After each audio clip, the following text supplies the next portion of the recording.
اعوذ باللہ من الشیطان الرجیم بسم اللہ الرحمن الرحیم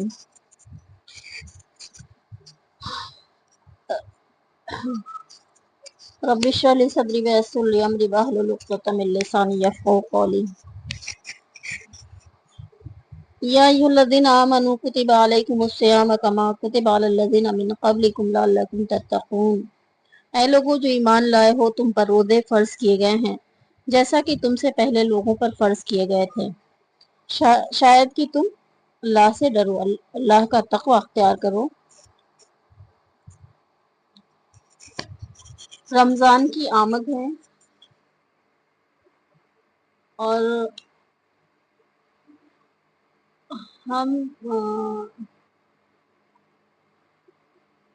ہمارے لیے ضروری ہے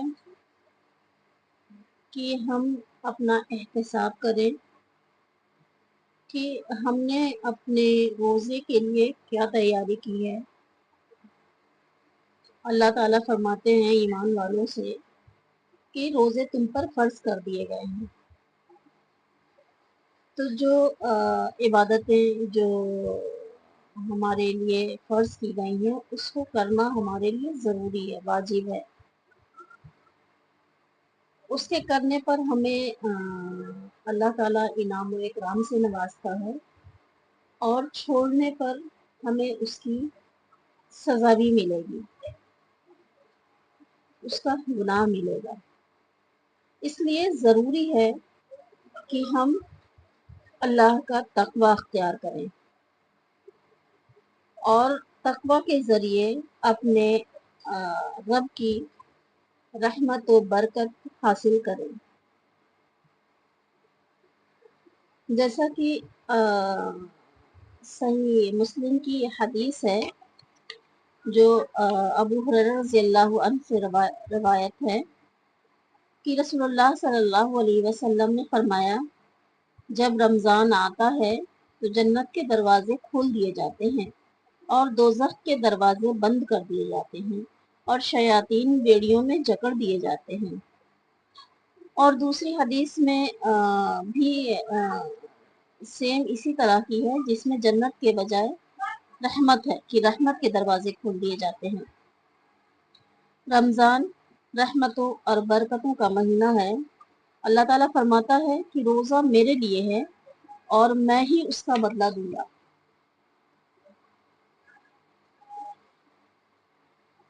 تو ہمارے لیے ضروری ہے کہ ہم اپنے رب کی رحمت اور برکت کو حاصل کرنے کے لیے تقوی اختیار کریں۔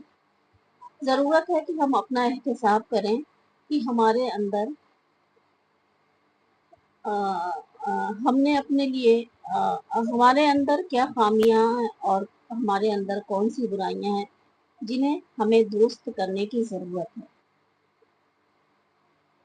اور اس رمضان میں ہم جسمانی اور روحانی طور پر اپنے اندر کیا ٹرانسفارمیشن کر سکتے ہیں، ہمیں ابھی سے یہ پلان کرنا پڑے گا کہ ہمیں اپنے رمضان کو کس طرح گزارنا ہے، ہمیں اپنے اوقات کو کس طرح سے گزارنا ہے۔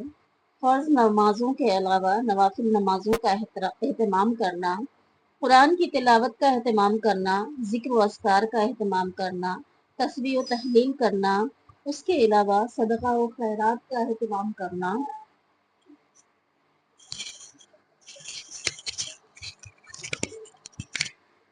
لوگوں کے ساتھ صلہ رحمی کرنا، اور اس کے ساتھ یہ کوشش کرنا کہ ہم قرآن کو کم از کم ایک رکوع ہی صحیح اس کو سمجھ کر پڑھیں۔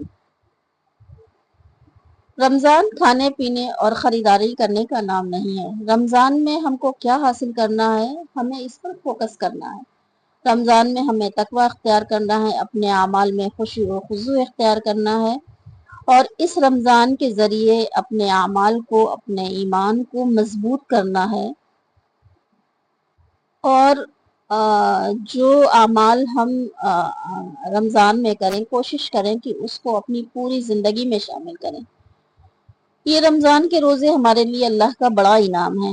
اگر اللہ کے بجائے لوگوں کے دکھانے کے لیے روزہ رکھتے ہیں یا صرف بازار کا چکر لگاتے ہیں، شاپنگ، کھانے پینے، لو لو میں گزاریں، تو یاد رکھیں اور جھوٹ دغا بازی ریاکاری کریں تو یاد رکھیے کہ اللہ کو آپ کے روزوں کی بالکل ضرورت نہیں۔ حدیث میں ہے کہ رسول اللہ صلی اللہ علیہ وسلم نے فرمایا، اگر کوئی شخص جھوٹ بولنا اور دغا بازی کرنا روزے کی حالت میں بھی نہ چھوڑے تو اللہ کو اس کی کوئی ضرورت نہیں کہ وہ اپنا کھانا پینا چھوڑ دے۔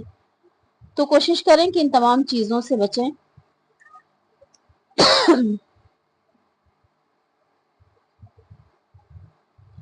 رمضان بس آنا ہی چاہتا ہے،